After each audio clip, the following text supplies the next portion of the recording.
Ishte trim, nuk dinte të friksohej, por a fliste për lirin. A e dinte, a thoshte se do të vjen liria, apo fliste vetëm për rezistencën, se e dinte që nuk bëhet do të liria pa shumë rezistencë. Po të besonte që do të arrijej kjo pa luftë, ai nuk do të ishte kyçi, nuk do të ishte pjesë e organizimit tillë. Pa diskutim këto mos e diskutojmë.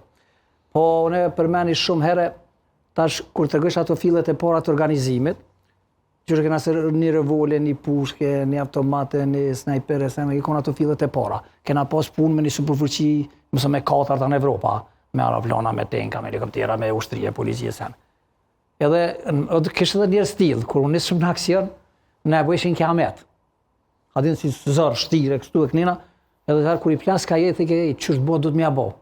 Po e ka pas një thonje që çdo herë përmeni, çdo punë që niset qëllimir përfundon mirë. Prandaj e ka nis këtë punë qëllimire, ka përfundu mirë, a i ka ra dëshmor, po mbi gjitha, po arrit ajo që shënu.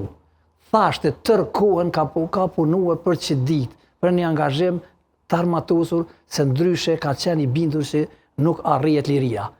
Edhe veta bërë që edhe grupet ilegale, atërë që në kondë, ajo qeta e lapit, e ka pas një dhanër në Ver Osmani, ka pas pjesë e organizimit qetës lapit, Zahir Merëm ka kontaktu edhe mu që ata shok nëse vjen puna kena majstreune për shtepi tona, dhe më konë pjesë aty në qetës lapit e u konë në organizim, u konë çdo herë, çdo vëmëtari ilegale ka përcjellë. Interesante kjo. Mirë, po shkojmë ka fundi i rrëfimit për